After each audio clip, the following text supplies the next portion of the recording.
It's a pleasure to introduce Professor Lawrence Principe, who is the Drew Professor of the Humanities at Johns Hopkins University in the Department of History of Science and Technology and the Department of Chemistry. He has PhDs in Organic Chemistry and History of Science. His research focus is on the late medieval and early modern periods, and he is particularly interested in the historical interactions of science and religion as well, teaching classes on that subject and receiving awards. Actually, a significant award I ought to mention is the Francis Bacon Medal for Significant Contributions to the History of Science, which he was the first recipient of. And he has made a DVD 12-lecture series on science and religion as well. So, man of many parts, and we're interested in your second talk. Thank you. Well, thank you again for the introduction.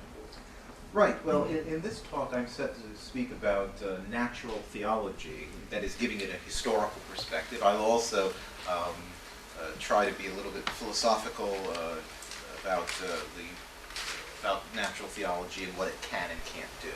So let me show you the three parts of this lecture. First, a historical overview. I am a historian, and so getting the facts right about history seems to me to be the first thing that we need to do.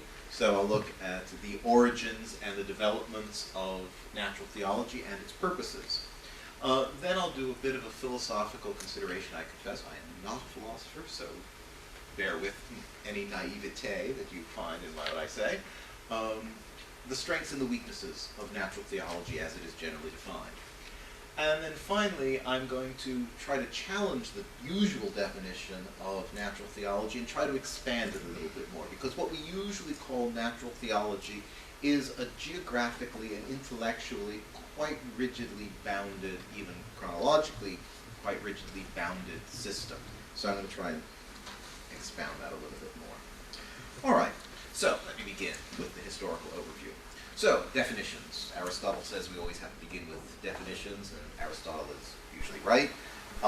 So, natural theology is defined as the drawing of inferences and proofs regarding God from the natural world. These are very simple. Drawing of inferences and proofs regarding God from the natural world. Now, the general concept of doing this dates back to antiquity, before the origins of Christianity. But usually, when we talk about natural theology as a specific thing, we are referring to quite a specific practice that arose only at the end of the 17th century. Now, as for its lifespan, natural theology, as it's generally defined by historians, showed a great deal of resiliency. It was popular throughout, down to the 19th century, and continues to exist in modified forms to this day. Largely through extensions of one of its main manifestations, that is, the argument from design. Now, geographically, the origin and use of natural theology is centered in England, and indeed it has always been especially prominent in the English-speaking world. Now, that's not to say that it was absent on the continent, but in fact, historically speaking, the vast majority of works in natural theology were written in Anglophonic countries, so in Britain and America. Accordingly, a natural theology, usually so-called, appears almost exclusively in Protestant contexts. Now, at present, and I'd love to be shown wrong about this, I would like to have a counterexample, I am not aware of any Catholic works that fit into the natural theology category as it's customarily defined. That's going to be part of number 3. I'm going to try to expand that a little bit more. So let's look at natural theology's origins and evolution. Right. Look at that for a moment. I've forgotten what I put in here in my PowerPoint, which is what I usually do. Right. The foundational text in the genre is generally considered to be the work of this man, that's John Ray. Now, Ray was born in 1627, same year as Robert Boyle. They knew each other quite well. He studied, in fact, here at Cambridge, became particularly interested in plants, and proposed some early classification systems for plants, parts of which are still in use. In 1667, he became an FRS, that is a Fellow of the Royal Society of London, the oldest scientific society in continuous operation, and Ray also published prodigiously. In 1660, he was ordained an Anglican priest.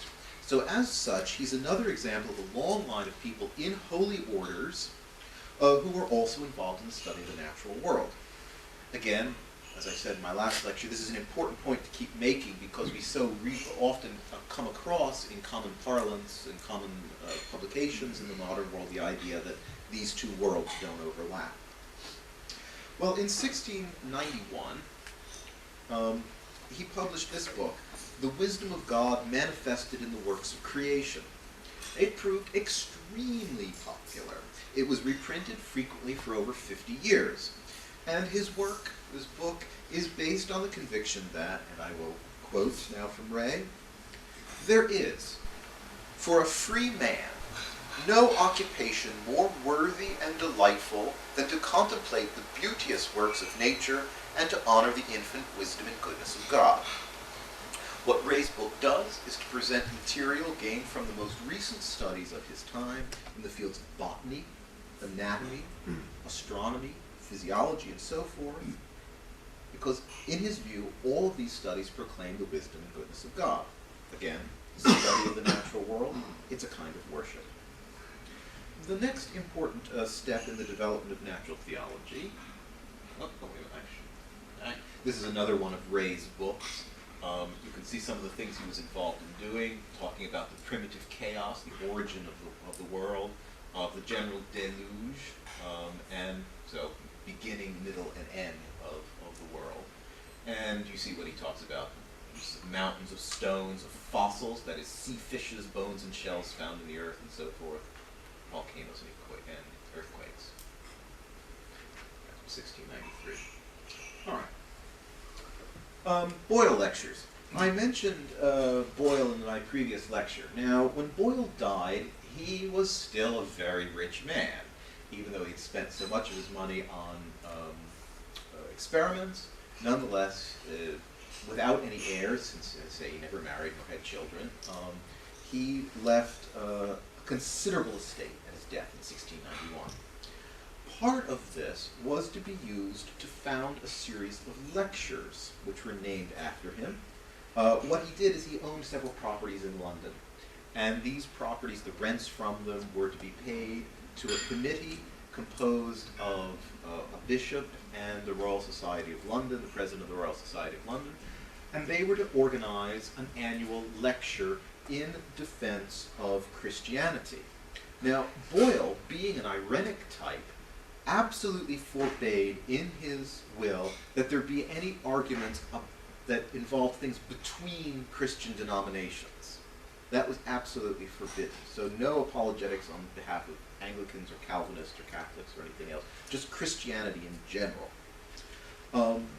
He said that that the lecturers should restrict themselves to the promotion of Christianity towards non-Christians and atheists. We'll come back and talk about atheists in a moment. Well, the first lecturer that was chosen was this man, Richard Bentley, a classicist, very important in his time. The first lectures were given in 1692, 1693. There were 6 of them, 3 each year, that Bentley delivered. Now, Bentley took aim against atheism, and in doing so, he picked on the most modern scientific ideas of the day. In fact, we still possess the correspondence that went on between Bentley and Sir Isaac Newton, where Bentley was trying to get Newton's most recent ideas and work them into the Boyle lectures. And Newton did, in fact, provide a considerable proportion of the material that Bentley used in 1692 and 1693. Bentley's lectures set a tone that the Boyle lectures would carry largely to this day. Now, in fact, the Boyle lectures were suspended in the 19th century. I don't know for what reason. Something happened with the rents, perhaps. But they have been reinitiated, and the Boyle lectures now go on again every year in London. The following lecturer spoke on the identity of Christ as Messiah, which perhaps may have been more in line with Boyle's intent. But his work proved not only anomalous, but also quickly forgotten. Nobody remembers who the second Boyle lecturer was. Most of the Boyle lecturers, after Bentley, took Bentley's lead and used scientific ideas of the day to promote Christianity or just simply religious beliefs, that's theistic belief. The best known Boyle lectures were always those that dealt with natural theology, in particular natural theology against atheism. A very popular series were given in 1711 and 1712 by William Durham. And these were collected and revised and reprinted for much of the 18th century. Durham, in fact, called his project physico-theology. That, in other words, by looking at the physical world, we are doing theology as well. Well, this popularity of the Boyle lectures, and in fact the reason that the fact that Boyle founded them in the first place, must provoke one question. Who are all these atheists, and why are there so many of them running around England at the end of the 17th century? Well, the answer is surprising. There probably weren't any. Historians have sought in vain, largely, to identify late 17th and early 18th century atheists. Find one, point it out. I must say that this may be an inappropriate comment, but it's somewhat like the former administration in my country looking for terrorists behind every bush and rock. They're out there somewhere, but, find one. The name of Thomas Hobbes often comes up as a candidate, and he was often seen as an atheist at the time. The Earl of Rochester, perhaps, is another. Nevertheless, from the time of the Restoration in 1660, there was in England an increasing atheist panic. And as I said offhandedly a moment ago, it resembles any number of other panics. We can compare it almost to Red Scares in the US and in England that have happened in the 20th century. A similar sort of just more things are feared more in the dark than they are seen in the light of day. What thinkers of the period seemed to fear was not so much a philosophically based atheism, but rather a kind of vague, unthinking, functional atheism of rakes and wits and persons of loose morality. And it's this kind of panic that the Boyle lectures and natural theology as a whole strive to address. Now, one might argue, in fact, this argument has been made, and there's some reason behind it, that the vigor of the response through natural theology is what actually crystallized the type of atheist and gave it a solid form. That is, in a sense, you're fighting against something very vague and undefined, and in doing so, you sort of define what it is. So inadvertently, it's a sort of self-fulfilling prophecy. You create the atheists by talking about them and saying they're such a big problem. Now, although early natural theology attempted to draw all kinds of inferences about God from the natural world, by the early 18th century, natural theology was predominantly directed merely towards demonstrating the existence of a deity. And it is that function that characterizes it pretty much thereafter. Oh, I forgot to show you. There's the first of the Boyle lectures. 1692, preached there in St. Martin in the Fields, which is where they were preached for many, many years. And you see he's entitled it here, "The Folly of Atheism and what is now called Deism." Remember that the word atheist, around the time that Bentley is writing, has a much broader meaning. If you're an anti-Trinitarian, you could be called an atheist. Okay? So atheism covers much, much more than simply the denial of divinity. Okay. Right. It was later, a century later, in 1802, that there appeared the most famous example of the genre, and that is William Paley's Natural Theology. Let's see if I have a picture of that. Oh, I guess I don't. Okay. Paley was himself an Anglican vicar and a writer of textbooks, largely on moral philosophy. Now, in fact, there's not much that's original in Paley's Natural Theology, and that's not intended to be an insult to Reverend Paley. He didn't intend it to be original. Remember, he's a textbook writer. what he does is he summarizes much of the natural theology that had developed over the previous century. And the book that he wrote, Natural Theology, was a regular part of university curricula. In fact, we even have the testimony of a young Charles Darwin of having read the book and having been very impressed by it. I read it at school. Now, finally, probably the most extensive work on natural theology appeared in the 1830s. And these were the Bridgewater treatises, which was an 8-volume set funded by a bequest from the 8th Earl of Bridgewater. He left the sum of £8,000 to commission and print works, quote, on the power, wisdom, and goodness of God as manifested in the creation. The authors for these 8 volumes were chosen by a committee made up of the President of the Royal Society of London, the Archbishop of Canterbury, and the Bishop of London. And the series contained works on astronomy, anatomy, chemistry, geology, and several other fields.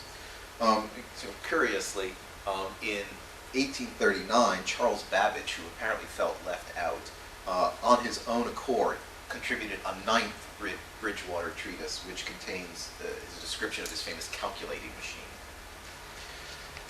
Now, the hundreds, literally hundreds of works on natural theology that appeared from the time of Ray down to the 19th century were written by a variety of authors. Sometimes natural philosophers, sometimes clergymen, sometimes both. John Ray's activities in particular were very evenly divided between natural philosophy and divinity, and he held credentials in both fields. People like Durham and Paley were clergymen, so they gathered scientific material from scientific writings.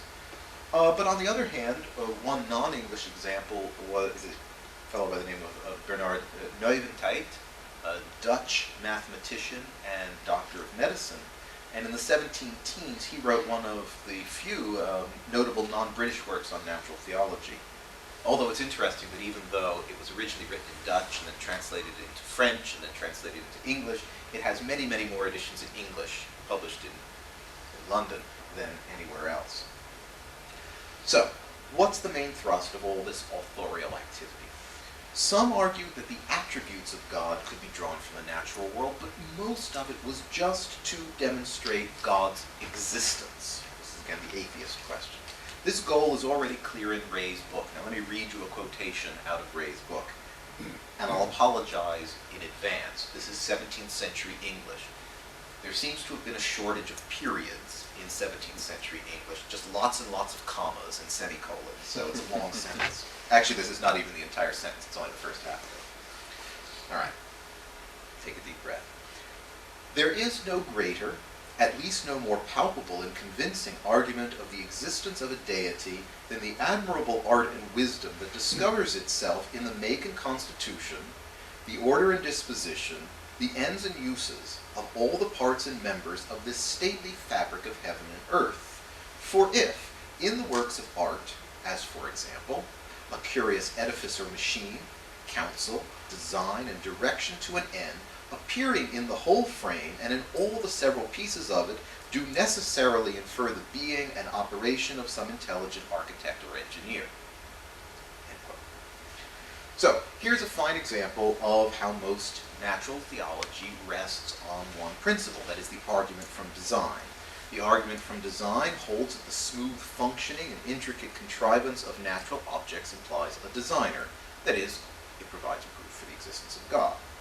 Classic example is the story of the watch. It's told by William Paley in 1802, although he wasn't, again, it was not original to him, he collected it out of Neuwentheid. And Neuwentheid himself drew upon ideas that were connected to the mechanical philosophy of the 17th century, which in turn is connected to even earlier things, but we won't go back that far. Story goes like this. Suppose you're walking around in some isolated spot. Paley says you're walking around on a moor somewhere. And you see a watch lying on the ground. You pick it up, you look at it. You notice that the gears are beautifully cut, that they fit together exactly right. The best possible materials are used for its construction and its component parts. And you wonder, where did it come from? From the watch, you naturally infer that there is a watchmaker. And even if there's nobody in sight, you look around and you don't see anyone, you assume that there's some hidden watchmaker beneath the horizon that you haven't encountered yet. He's out there somewhere because you have the watch in your hand. So then the argument moves from the artificial to the natural, which is one of its problems. Now consider, instead of a watch, consider the eye. See how beautifully it is put together, how ingenious it is in its adaptation of parts and its materials. Therefore, in looking at the eye, you are sure of the existence of an eye designer, which we conclude to be God. All right, well, what did people in the 18th century make of this argument? Well, in fact, the argument from design was subject to criticism, very fervent criticism, by the middle of the 18th century, and not just or even predominantly from those inclined to atheism. The argument, in fact, as many people, now, like Paley, I'm not saying anything original, the argument turns out to be weak, ambiguous, and from the perspective of Christianity, actually quite dangerous. Several thinkers, David Hume among them, pointed out that arguments from design might not take you where you want to go. A watch might tell you that there's a master watchmaker, but it can just as easily imply a workshop of watchmakers. In other words, polytheism. Or it could point to an apprentice watchmaker, something akin to Plato's demiurge.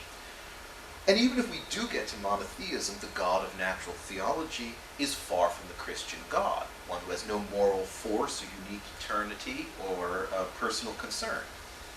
In fact, the deists, who by the middle of the 18th century are those who believe in a God, but one who is impersonal and detached, latched on to natural theology as much as did Anglican vicars, to show that Christian revelation was unnecessary.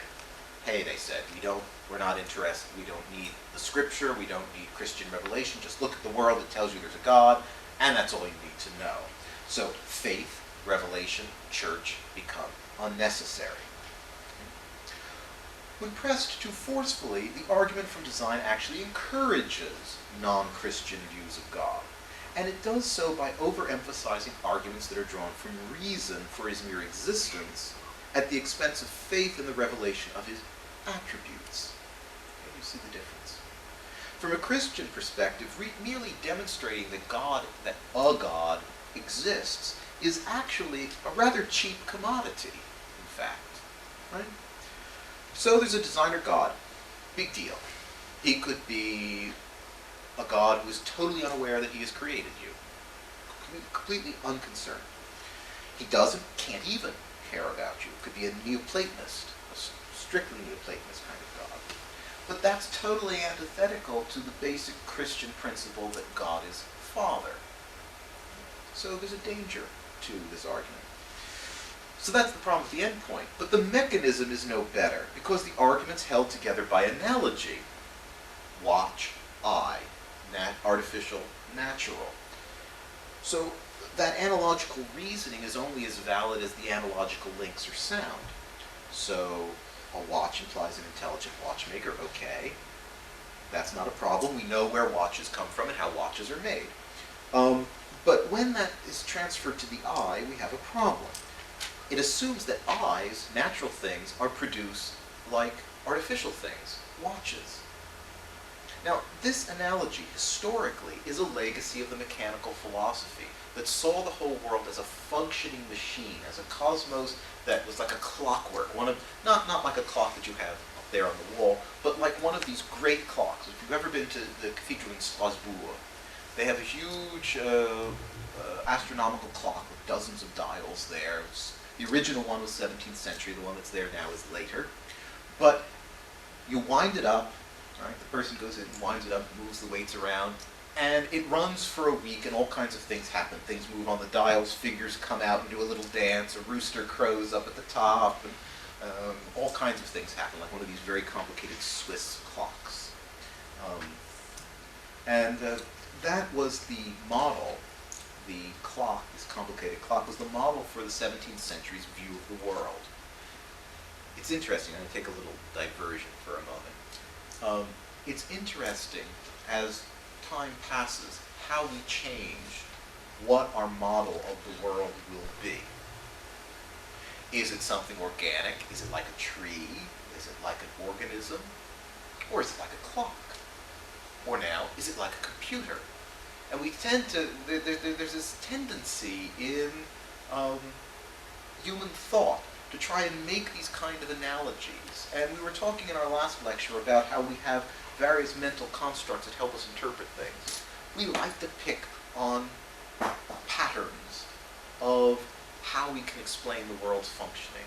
So if we think about the way the mind works, in fact, all of you, if I asked you, tell me how the mind works, you would probably, without even thinking about it, start drawing on images drawn from computer technology. But this changes constantly. So the natural theology was drawing on a vision of the world of the 17th century. The world is a great mechanism. Now the problem is that natural things arise spontaneously as completed units from seeds and eggs and such like, and they reproduce themselves. Artificial things are composites that have to be put together. You make each piece and you put it together. Now, I have a drawer full of watches at home, and I have never yet opened it to find little watches inside, but they have somehow reproduced and produced little watches, which might be a nice idea. I wish that would happen to my money drawer, actually, but that's never happened either. The second assumption, then, is that God, the maker of natural things, works like a human being, the maker of artificial things. Besides being unlikely, this is a sort of dangerous anthropomorphism. It threatens to make God's activity rather banal. He works like a mechanic. He's an auto mechanic who sort of puts the world together piece by piece, and it robs him of a certain level of transcendence. Of course, the thing that we all know is that the design can be in the eye of the beholder. We cannot tell what we perceive as design, whether that's something real or our construct of it. The problem is we can't take a designed universe over here and an undesigned one and say, okay, are they the same or different? Right? We've only got one of them to play with, except for multiverses. But, there's no valid control, no valid yardstick by which to measure degrees of design. Another way of saying this is to point out that the argument from design rests upon an argument for design. So you have to argue the first one before you can get to the second one. And without an ability to do a comparison, we can't do that. All right. Now, let me get to my conclusion for this part.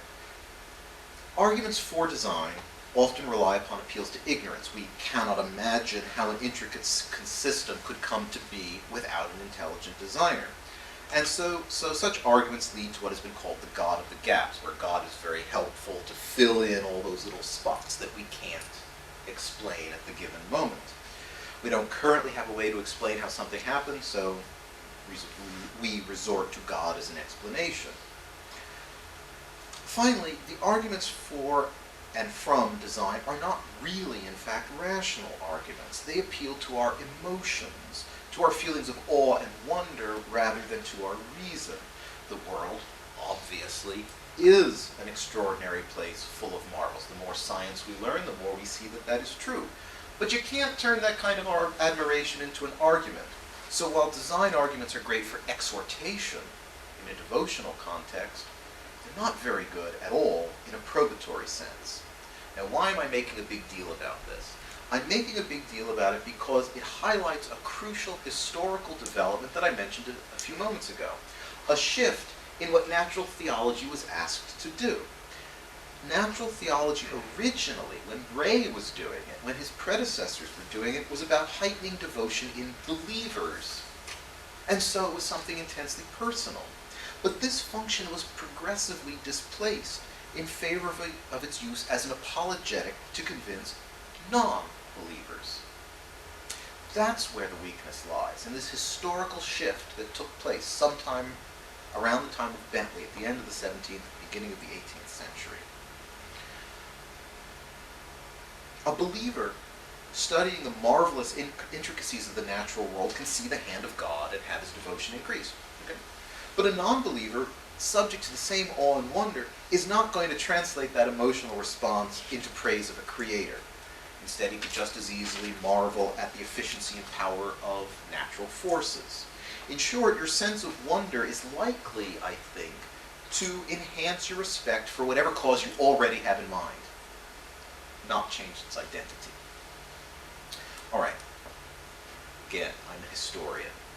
Natural theology's development stems largely from circumstances that are peculiar to 18th century England. First, the reliance and the development of these make sense only in the context of a paranoia about atheism. There are those atheists out there, they will undermine the state, and therefore they have to be refuted. Second, there was specifically in England pressure to turn to reason to prove religious ideas because of the political situation.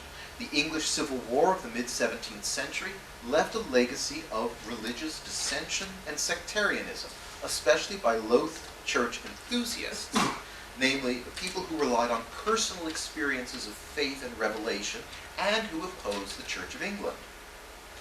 One solution for this, then, is to turn to a reason-based argument for theological principles rather than faith or Bible-based arguments, with the assumption that reason is common to all people.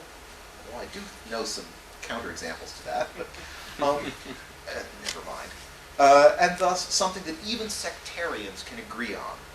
Members of the Royal Society, for example, as they founded themselves in the 1660s, believed that experimental natural philosophy was something that people of differing religious affiliations could agree upon.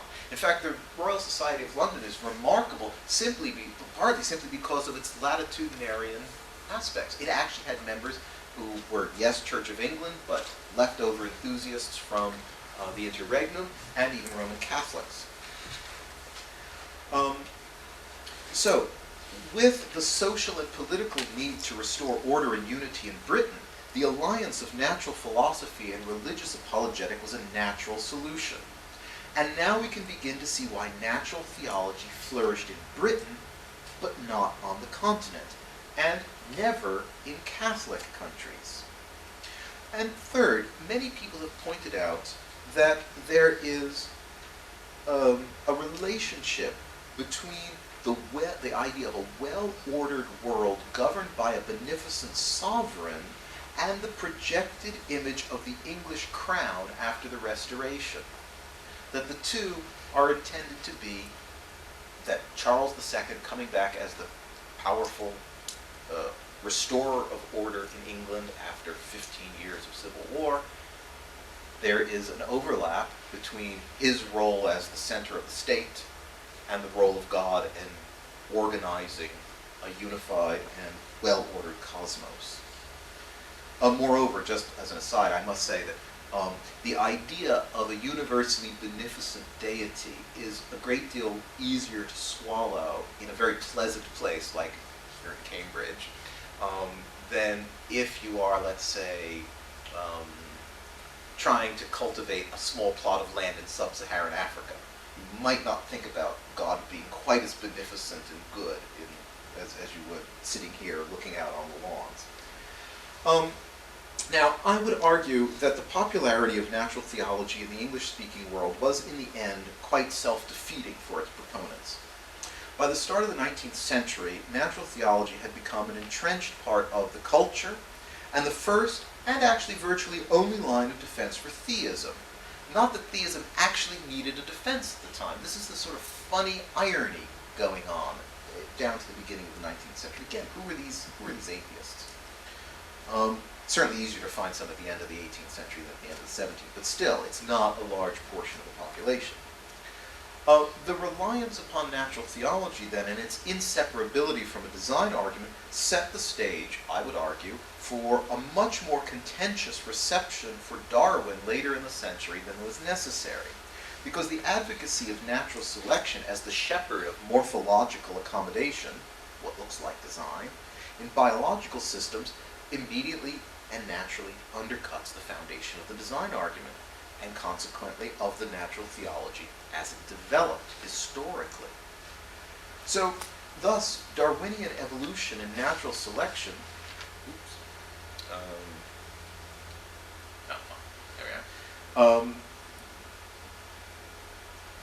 Darwinian evolution and natural selection acquired a tang of atheism, which it need not have done. Simply because, let me say this again, by cutting out the design argument, by undercutting the design argument, undercut natural theology, and natural theology had become a fundamental bulwark against atheism. Whereas historically, had things occurred in a different way, had natural theology not acquired this central role in religious apologetic, then Darwin's reception would have been different. I'm not trying to do hypothetical history, but I'm just trying to show connections that are going on here. And this connection again explains the fact that Darwin's reception on the continent, especially in Catholic countries where natural theology never took hold, was extremely different and noticeably less contentious. There the question was about the problems of materialism and polygeny, not about atheism at all. So now, let me move to my third and final section of my presentation. I've given you a description and historical overview of natural theology as it's usually understood and presented. But I've come to think in the last couple of years that perhaps this is really doing a disservice, that it's too narrow a view of natural theology, that it unconsciously recapitulates a fairly prevalent, I think I can say this, a fairly prevalent Anglo-centric focus that's generally present in the history of science, quite widely. If we go back before the time of Paley, Durham, and Bentley, before the time in which natural theology became a primary weapon against atheism, we can uncover some practices which can well be called natural theology, but which are of a very different sort. If natural theology is defined more broadly as simply the use of the natural world to say something about God, his nature and activity, then we can uncover a much broader and more geographically, chronologically, and confessionally comprehensive sort of natural theology. All right, of course, let me set down a limit. We can't, this is a problem that happens whenever we try to broaden a definition. To broaden the definition of natural theology to include all readings of theological meaning from the natural world would stretch the term beyond its breaking point. It would make it meaningless. It would not describe anything anymore. Such religious readings of nature are virtually ubiquitous. We could cite Cicero's De Natura Deorum, and a number of passages from St. Basil, St. Augustine, and the other patristics, or in fact all the characters I mentioned in my previous lecture. But I want to do something a little bit more specific. I'd like to propose that there exists another sort of natural theology in the early modern period, and one that might prove quite instructive when compared to the better known sort of natural theology. The natural theology of the 18th century is already a product, I would argue, of what we might call the modern age. In this case, by modern age, I'm going to define that very specifically, as a time in which science and religion had begun to separate into separate spheres of activity pursued by separate individuals. Writers of natural theology gathered their materials out of scientific circles, like Bentley writing to Newton for advice, and deployed it in a religious one. That is, it's largely a process of transplantation, and as I've said, for an increasingly narrow purpose, that is, proving the existence of God. But there are 17th century forms of natural theology where the religious and scientific remain more of a seamless garment. Some of this is very clear in John Ray, perhaps reasonably enough, since he was simultaneously an active natural philosopher and an Anglican priest, but also in Boyle's obvious sense of devotion and in the context of his experimentalism. But let me introduce two other figures that exemplify worldviews in which a natural theology of sorts is fully implicit rather than explicitly pursued as it would be in the 18th century as a comparison. So here is a man by the name of Robert Fludd, lived earlier, so late 16th, early 17th century, doctor of medicine in London, member of the Royal College of Physicians, a friend of Harvey, for example, a man who seems to have been involved in discussions with many of the great minds. He and Kepler had an argument, he and Gassendi, he and Mersenne, so forth. Now, here is an image from his book Utriusque Cosmi Historia, that is the history of the two worlds. This image is called the mirror of the whole of nature and an image of art. And what it does is it shows an incredibly connected world where the divine and the mundane are closely, closely linked together. Now, in our modern world, we are not used to looking at images like this and drawing meaning out of them. This is what art historians do for us. They help us to identify things iconographically. So let me help you understand what it is we're actually looking at here. Because what this image makes is a very powerful statement about man and God and the natural world. All right. So what we have is we'll work from the top down and then back up again. At the top here, there is this numinous cloud with the sacred tetragrammaton, the unutterable name of God written on it. Out of that comes a hand that holds a chain to this female figure, who represents nature, the natural world. That is to say that nature has an independent existence, but is always tied to the way God decided to create, the way he chose to create the natural world. Nature then holds a chain tied to an ape. The ape of nature in the early 17th century has a very specific meaning. It means human artifice. Because in artifice and technology, what do we try to do? We try and ape nature. We imitate nature. We imitate the natural world. Okay, so God the Creator, the natural world, and human activity within the world are all tightly linked. Now let's go back up the chain. The ape sits on this globe, and if you look at the height of the ape, he defines a circle. And in this circle are four little circles. And working our way out, in the middle, first of all, is what Flood considers to be the fundamental scientific endeavor, which I'm happy to say is chemistry. Because what is chemistry good for? As he writes it here, it is for correcting nature in the mineral world. So we get all kinds of minerals, they have to be purified, they have to be made into other substances. Chemistry does that for us. In the next circle, I'm sorry this is so small, but it's a huge thing by itself. So it's, I'm sorry, maybe I have a larger one. Oh, I do, good. There. Right, so here he's got distillations going on. The next one says, art helping nature in the vegetable realm.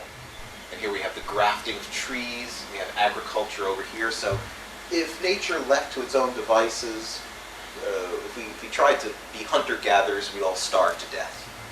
So instead we graft fruit trees and we have agriculture that improves the natural world. Then improving the animal kingdom. So over here we have medicine, we have the artificial incubation of eggs in hot sand, and so forth, and silkworm culture. And then finally, the more liberal arts. He's making a little dig at the universities here. The more liberaliores, the more liberal arts, they're all the mathematical arts. He doesn't care very much about the non-mathematical arts. So geometry, perspective, painting, arithmetic, geometry, astronomy, cosmography, time, motion, and so forth. What are we seeing here? This is now the same kind of thing that I talked about with Hugh of St. Victor 600 years, 500 years later. That human activity improves the natural world. As the world is as we find it, it's not good enough. We have to work on it and improve it. Again, now, beyond the realm of human artifice, in nature's realm, we find the mineral, vegetable, and animal kingdoms. So here we have various metals assigned here with their symbols, various plants, and then various animals, with man over here, woman over here. Okay? And you'll notice he draws these little lines. Here are the planet Venus. Okay, I'm sorry, I should have said. Here are all the spheres of the planets and the fixed stars. Here the planet Venus is connected to orpiment and copper, the metal. Saturn combined with two other minerals. For Flood, the world is a world of connections. that there are constantly connections between different parts of the world, and he's trying to figure out what they are. For example, here, woman is connected with the moon, because women imitate the cycle of the moon every 28 days. So there's a natural connection between women and the moon, and man and the sun. In medicine at the time, men were considered hot, dry, and women cold, wet. So just like the sun is hot, dry, moon, cold, wet, there's a connection there as well. So what Flood is trying to do, when we go back to the bigger image, is show how the whole world is connected. Now, not only is it connected with itself, but it is connected with its creator. Back up the chain, from artifice, art imitates nature, nature follows the will of God. That means that, in fact, if you're busy as a human being down here, whether it's with the liberal arts or with improving the animal, vegetable, and mineral kingdom, you are, in a sense, saying something that's connected to nature and connected to God, the Creator. This is a very different kind of natural theology. It's a very different kind. It's not about trying to prove the existence of a deity out there somewhere. It's about trying to find God in the world. That having signs everywhere in the world that remind you constantly of his presence. Let me give you, it's a connected world. Mundane and divine are one unit. They are not separate. Another person I want to talk about, the last person I want to talk about is, see, there he is, one of the most interesting characters of the 17th century, Athanasius Kircher, a Jesuit. And you know, look at this picture for a moment. This is sort of the picture of a smug man. Let me tell you about the things he's saying to you, okay? Come see my museum. He had a huge museum of antiquities and artificial machinery and natural objects in Rome. And basically today, just like if you go to London, you go see the British Museum, or you're considered a barbarian. Right? If you went to Rome while Kircher was there from about 1650 to 1680, in your little Baedeker of the time, go see Kircher's museum. And he would lead you through the museum. And the museum was intended to be an image of the world. Everything in it represented in one way or another. Kircher did all kinds of things. He attempted to decipher Egyptian hieroglyphics. Got kind of close. Quite. He was a center for a worldwide network of Jesuits. This is something extremely important that I just touched on last time. I want to say a little bit more about it right now. Think about Jesuits. They get sent to this day all over the world. The provincial general says, go, and they get on a ship and they go. So by the time of Kircher, the Jesuits had been in China for 100 years. They had been in India, they were in North America, they were in South America. One of my favorite things, to tell you a little story. I was looking through a journal from the early 18th century. It was a journal of scientific works published in France about 1710. And it would this journal published letters that people would write in, observations they have made or calculations they had done. And there was this wonderful little letter about the science of infinitesimals and mathematical infinitesimals that was signed, so-and-so, Jesuit, missionary to Illinois. And you think about some Jesuit in 1710 in the Midwest of the United States, you know, like living in a wigwam, doing infinitesimal calculus, and then writing this back to Europe to be published in one of the journals. It's a it gives us a very different view of what Jesuit missionaries were doing out there in the world. Kircher was a nexus of Jesuit correspondence, and so people sent him observations of eclipses, of the declination of the magnetic compass, of ethnographic everything back to him. And so, in effect, the Jesuits were able to create the first worldwide scientific correspondence network.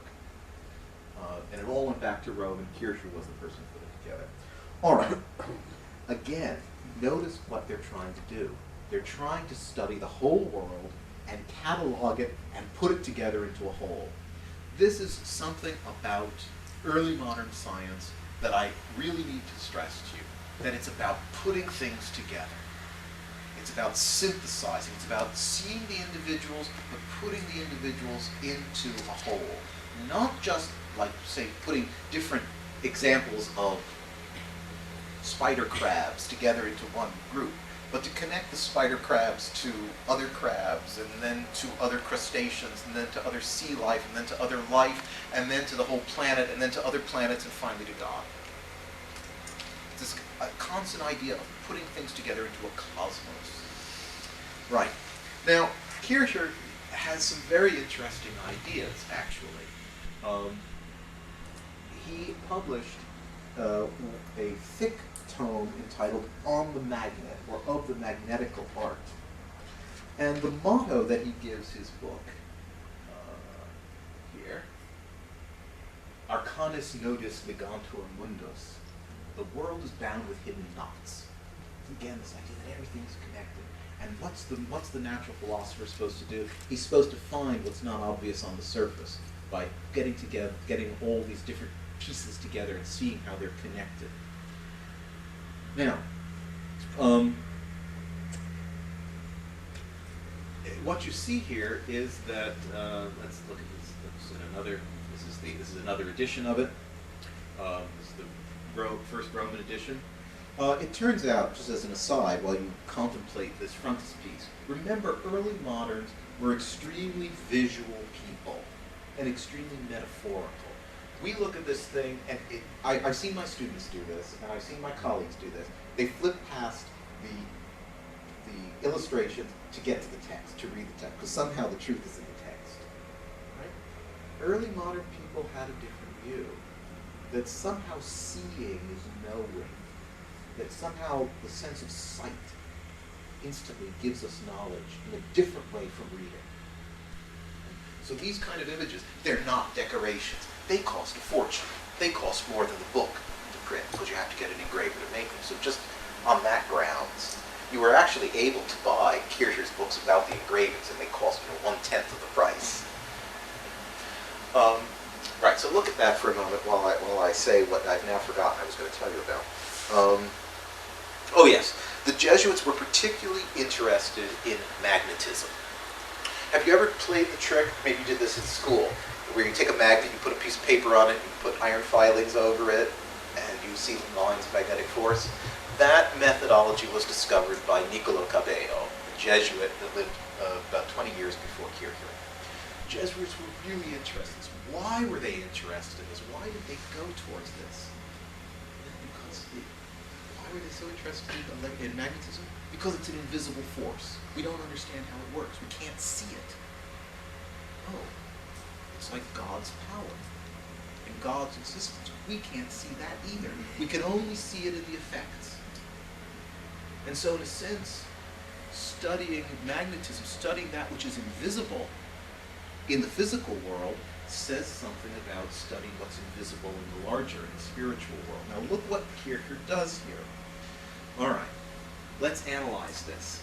Around the outside are all different fields of intellectual endeavor. Here's medicine, theology, of course, at the top, philosophy, physics, poetry, rhetoric, cosmography, mechanics, perspectives, astronomy, music, geography, arithmetic, natural magic, which maybe we should talk about. I don't have time to talk about today. But notice they're all chained together. Remember, everything rests quietly, connected by hidden knots, or the whole world is connected by hidden knots. All these forms of knowledge are connected together. They are also connected to these three spheres. What are those three spheres? The sidereal world, that is everything above the moon, everything that's further away from us than the moon, so the realm of the astronomer. The sublunary world, everything on this side of the moon, so everything, all kinds of life, everything that goes on the earth. And then the microcosmic world. What's the microcosmic world? That's human beings. That's human beings, because we are images of the greater world, the macrocosm. So, physical world above the moon, physical world below the moon, mankind himself. Again, linked together by chains. But then what's this in the middle? Notice that it is equally tangent at all three positions. It is the mundus archetypus, the archetypal world. It's the mind of God that contains within itself the archetypes of everything that can be, the blueprints by which things are created, the total sum possibilities of everything that can exist. And all these three worlds touch on it. You can see the triangle of the Trinity and the all-seeing eye there. These three worlds are all touched, chained to each other and touching it, as is all the kinds of knowledge. Now, can I make this a little bit more explicit in what does this really mean in terms of the text? We've looked at the frontispiece now, we should get these ideas. Go to the text and read it. What does Kierkegaard do? He starts, every one of Kierkegaard's books is big. Oh, he just loved just being encyclopedic and writing down everything he could possibly find on his subject. So he goes through all the books of people back to antiquity who talked about magnetism. And he puts together all of their observations, right back from Aristotle, from St. Augustine, from Petrus Peregrinus, down to Niccolo Cabello, and Kierkegaard's own observations. So an exhaustive description of the magnet. Then he goes outward, and he looks at other objects that display a similar magnetic effect on other bodies. So the way the sunflower follows the sun across the sky, which he calls a kind of magnetism. Sympathetic vibrations, where if you pluck one string, the string an octave higher starts to vibrate. There's some invisible connection between them. Then he moves higher, about sympathy and antipathy between certain plants and animals. Certain plants won't grow next to each other. They kill each other, so they're antipathic. Some harmonize with each other. With all the interest in organic gardening nowadays, we're rediscovering some of these things. You know, plant marigolds next to your tomatoes. Don't put onions next to potatoes, and so forth. Right? And, you know, there are scientific reasons for this that he, of course, did not know, but the observation was there. Moves on to the motion of the planets around the sun, held by an invisible force. How do they keep moving? By invisible forces. And slowly through the book, step by step, Kierkegaard ascends from one example to another, and moderns who are not used to this will read this and say, what on earth is he doing? This makes no sense at all. He's putting all kinds of things together. But eventually his head pops out beyond the Empyrean sphere, and he connects all of this invisible action to one thing, to the love of God. Because it is the invisible force that binds everything together in the world. And everything else, the motion of planets in their orbits, the turning of the sunflower towards the sun, the attraction of iron to the magnet, is all a reflection, a reminder of the love of God that permeates the universe. This is a very different kind of natural theology. Kierkegaard would tell you, if you forget that God loves you and loves his creation, go to your refrigerator and take that clip off that holds those notes up to your refrigerator and clip it back on. How do you explain that force? That force to you should remind you of the divine love. Again, a very different, very, very different kind of natural theology. The point I'm trying to make in concluding is that for a man like Kierkegaard, or Flood, or Kepler, for that matter, the study of the natural world naturally included, or rather entailed, theology. The two were inseparable at every level. This is a kind of natural theology, I think, but it's quite different from the 18th century topic that bears that name. So, let me point to the fact, up to a fact that connects the two lectures you've heard from me today.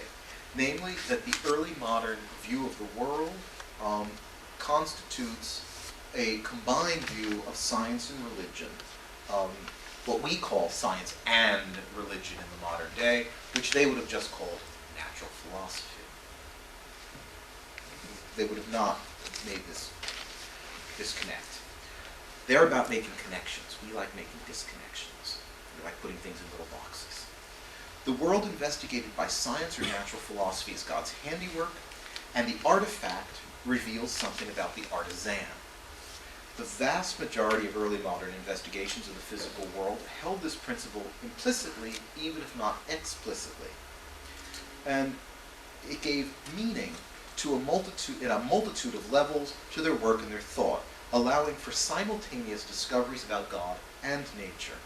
Their work was at once devotional and experimental, observational and theological. And this view, with its connectivity and its multiple levels, is perhaps the most significant difference that sets the modern world, our modern world view, apart from theirs. And it's only when we really understand this perspective of theirs, of connecting things up, will we come to understand them historically. And why our particular questions that seem so important to us, if we brought one of them here, might seem odd or even quaint to them. Thank you.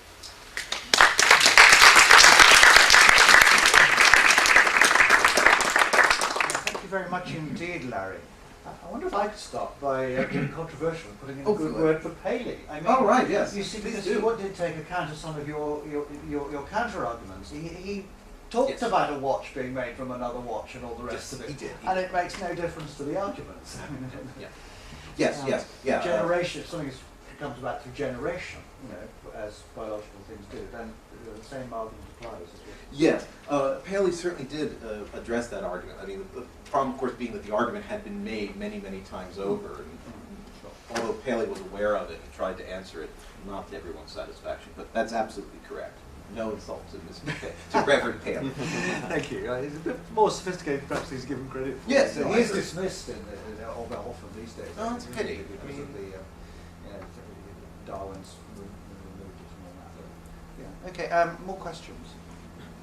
Yeah. I have two questions. It seems to me that the Jesuits then were in the assertion that everything connects.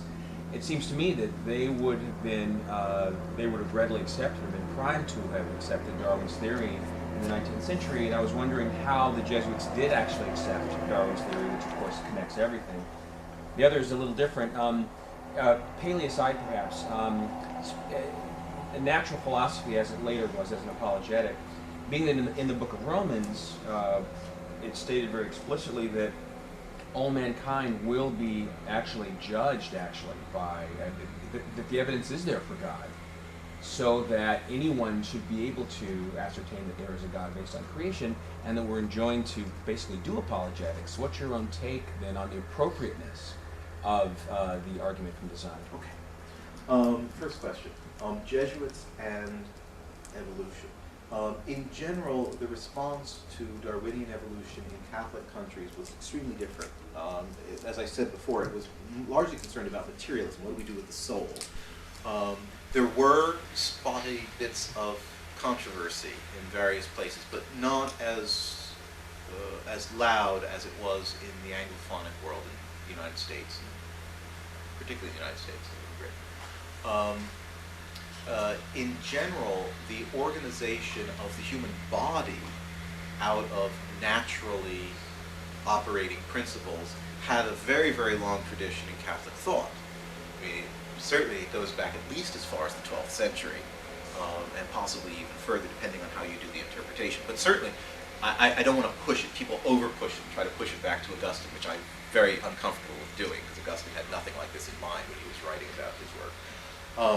But we have textbooks from the School of Chartres, for example, that talk about God's creative activity occurring only in a moment, and then natural laws just take over, that God put the natural laws in the creation. And in fact, one of them, Guillaume of Conches, goes so far as to say that all of the conditions for the emergence of human beings still exist on the earth. And so another race of humans could emerge. We see that they don't, and so God must have some prohibition against races of human beings that do not descend from Adam. And so it happened once, and then God has to somehow intervene to prevent life from evolving again, which is a very different, a very different view of things. So in fact, Catholic responses were generally much more muted. Concerns about atheism and apologetics. Now, argument from design. I think the argument from design can work extremely well as a devotional kind of tool, right? As an apologetic, as you say. It's just that if you try and grapple with it philosophically, it's not very strong. It's not a very strong argument to try and convince people with. What I sort of criticize, it's silly to criticize historical events, and I try not to do that, but what I'm pointing a finger at is the over-reliance on the argument from design in apologetic in the 19th century to the exclusion of all else. So that means the problem is that when you have someone like Darwin come along and that argument is pulled out from under you, what do you have there? Yes. The pictures you showed us are somehow related to alchemy, right? The first one is. The first one especially. Could you tell us what exactly was the relationship between alchemy and development of early modern science? Yes. Yes, good. Gee, good. You just asked me something that's the foundation of my career as a historian of science. I hope none of you are hungry or anything. This will take another 4 or 5 hours. Okay, in 3 minutes, let's see if I can condense my career into that amount of time. I always find it funny, these little flash drives. I can put everything I've ever written on one of these. It's rather humbling. All right. Well, alchemy. First of all, the first thing you have to know is that any distinction between alchemy and chemistry is a modern artifact that dates from the 19th century. If you've heard that there's something different before that time, that's a 19th century mistake. Okay? Alchemy in the early modern period was interested in the purification and the transformation of material substances into other material substances. End definition. What alchemy did was to look at the structure of matter. So most of our ideas about the submicroscopic structure of matter, so say atomism, come out of alchemical investigations of this, starting in the Middle Ages, late Middle Ages, and dating down to the 17th century. So many people of the 17th century who wanted, well, if you want to know something about the nature of matter, who do you go to? You go to the alchemists, because they're the ones that have the practical, empirical experience with it. Boyle himself, when he wants to know about how matter changes, he reads all these alchemical texts, because that's where the answer is. In the modern view, we have this notion that alchemy is some kind of spiritual self-transformation, which is a 19th century idea. That if we brought, since we have a time machine now, we're bringing people into the 17th century, brought in a 17th century alchemist and you told him that, or he looked at modern popular books written on alchemy, he wouldn't recognize himself. He said, what are you talking about? This is not me. Not what I do. Does that answer your question? Good. Yes. You mentioned that natural theology was more or less a product of the Anglo-Saxon world, and while on the continent there wasn't such development. I was a bit surprised because from what I've heard so far, that the Catholic Church didn't have so much of a problem like defending like the 5 ways of St. Thomas, and while the Reformation and Luther basically rejected the road of reason in reaching God or deriving the existence of God, which actually lasted until the 20th century. I'm talking about mid-Europe, for example, the Swiss dogmatic Karl Barth, who still rejects the road of reason, or he warns that the God derived from reason can be a distorted God, as you pointed out. While Vatican I already pointed out the ability of reason to derive the existence of God, referring to the same letter to Paul, of Paul to the Romans, which Stephen already mentioned.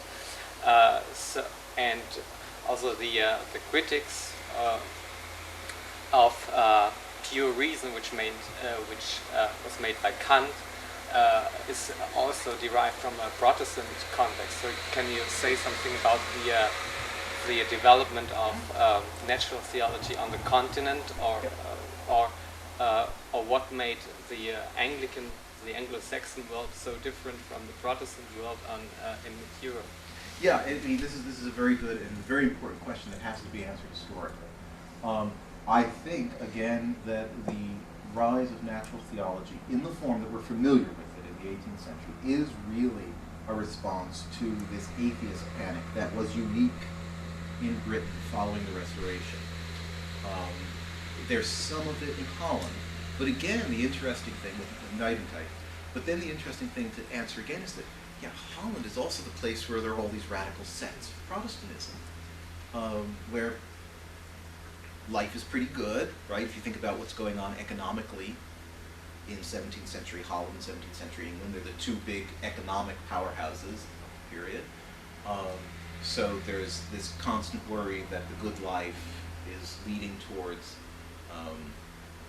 rakish, witty behavior, as it was called by the English, turning away from God. So it's really in those two places where we find I don't know of many examples of a natural theology of this sort that's trying to argue for the existence of God outside of England. Maybe someone can give it outside of England and Holland. There are a few, but not many. Certainly in Germany, where the situation is enormously complicated, we have people that do reject reason, Luther you mentioned, but then Melanchthon comes along and is the intellectual that sort of puts it all back in through the back door. So it's a very complicated issue. Yeah, it certainly is. And I suppose in Rome might be one of the answers, and sort of, as usual, surprised is they know nothing about it, and the disconnect between Catholic and Protestant, in the sense that it's amazing that philosophers like Catholic philosophers, like say Luke Wadding, didn't seem to have any much influence at all on the natural theology as you defined it, because they were asking those questions almost at the same time, in fact, and yeah, I mean, particularly Luke Wadding, and again, it's really not my area, but I seem to remember they also were very, very concerned with the whole area is should the faithful be looking for proof of God's existence at all, etc., and the whole fundament of theology, if you like. But there doesn't seem to be any connect between that and natural theology. Is that right? To some extent, again, it's complicated, but you're right. There are these very separate spheres. Now, part of it may be, I'm going to leave the door open for this, that part of what we're seeing is an artifact of what historians have looked at to date. Maybe the connections are out there and we don't know about them, because we've been looking, we've been looking at one particular area rather than anything else. For example, let me just give you an example. I'm always surprised when I go and spend time with my colleagues in Germany or in France, particularly outside the major centers, about how much stuff they're doing that I've never heard about, even in my own field. So we supposedly live in a connected world with the internet and everything, but wow, there are local centers that are very strong that we don't often hear about. I mean, just the matter of sort of trading books. It could be something as trivial as the book trade. Right? So that's a historical argument. I'm going to say it's interesting, but I don't know what the answer to it is. To what extent do you think there would be a second reason for the growth of natural theology? Go back to Robert Boyle, one of your favorites. Isn't there a kind of sense of excitement on his part that he has actually discovered a concrete argument for the existence of God? He looks at the natural world and he looks at both behavior and structure, and he finds that they're adapted to the nature of the niche that particular living thing is in. Now, that kind of adaptation of the structure, and particularly of the behavior, the instincts of the animal and plant world, is so designed, so to So speak. striking. Yeah, that there's no other explanation for it. I mean, you have to have a designer. Yeah. Until Darwin comes along, that is an absolutely solid argument. Now, I think he hesitates, am I right, as to whether to call it scientific or in what category to place the argument. But wasn't there a sense on his part, especially on Boyle's part, that here, you know, perhaps for the first time, or at least the first time in a long while, we have an actual concrete argument that can't be disputed, that there is no other explanation of why the work of intelligence is to be found in both animal structure and behavior in the animal world. So that would be a factor too, wouldn't it? The enthusiasm that we find from 17th century big writers is palpable. I mean, they're clearly so excited about the things they're finding. You're absolutely right about Boyle and Ray. There's this sense of discovery of, oh boy, look what I've discovered, and sharing it. Absolutely true. Two things to say about that, though. I see that as the century goes on into the 18th century, there's sort of less and less of that, I'm a scientist here, look what I found, isn't this amazing? And more of a, all right, there's a problem in the world of lack of faith. Here, look what the scientists are doing. Here's your proof. So the transition is from Boyle to Bentley. Yes, I think so. I think it's when Bentley has to go trot off to Newton to ask, what am I supposed to say? I think that there's some distinction. So what begins as a scientific discovery becomes an apologetics. Right. Yes, yes. And the other thing I was going to say about that is that there's so much dissension about what scientific discoveries actually mean. The thing I'm thinking about is the discovery of the microscopic world. So, you know, so it was in the middle of the 17th, end and middle of the 17th century, someone puts a drop of pond water under a microscope and sees millions of these tiny little creatures that no one ever expected existed before. There are two totally different interpretations of what that means. Either, one, God is even more prolific and fertile in creation than we ever imagined because there's all this. Or, there's so much stuff it's got to be spontaneous generation. And God had nothing to do with it, it's completely natural. And, you know, so there's this bifurcation in how you interpret what these scientific discoveries would be. Dennis. Well, just a comment. I was just reflecting on your argument for the way natural theology developed as a response to the panic about atheism. And I wouldn't say, I mean, it's just interesting in the late 20th century, well, okay, back to 1960s. Personally, I thought natural theology was completely dead, okay, as a biologist. I just thought, you know, and to our great surprise, of course, you know, here it is again, hugely flourishing and a huge literature on it in the late 20th century and right up to the present time. And I'm just reflecting on whether possibly, you know, that is also a kind of response not to a paranoia about atheism, but actually to, in a very secular society, and therefore where science has a great deal of authority and is often utilized, you know, obviously to support secular arguments and so forth. So in that cultural atmosphere, whether that has in itself nurtured, you know, this new natural theology as a kind of response, as a kind of parallelism to what was going on, you know, in the early 18th century. I don't know if you wanted to think about that. Yeah, but, no, I think that makes a lot of sense, actually.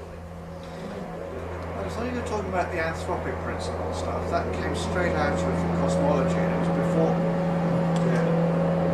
You know, that really came straight from cosmologists and got started being talked about by cosmologists at the beginning, and I suppose theologians came along later. But It started with Henderson, with the Bible.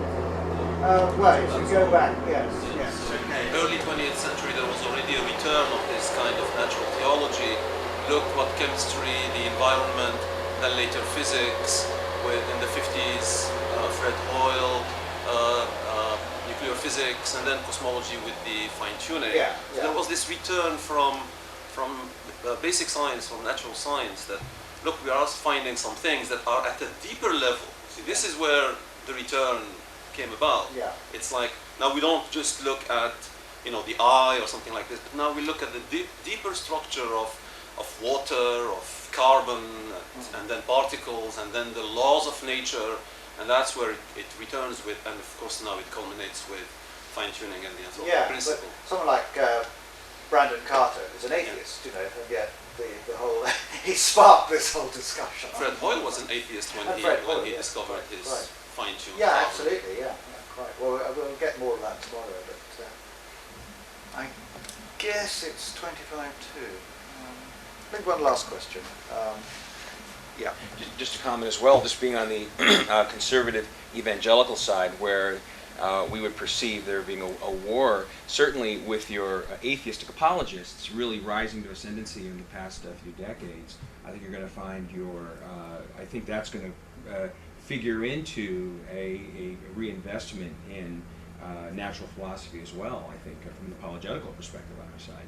I personally know of a lot of authors who write a lot of books, for example, in the States in particular, that dig into science to make the case for God as a response to your Richard Dawkins, for example, the atheists that preceded him in decades past. So I know that that element now being present, I think, in the discourse and that apologetic from the other side is a catalyst among us.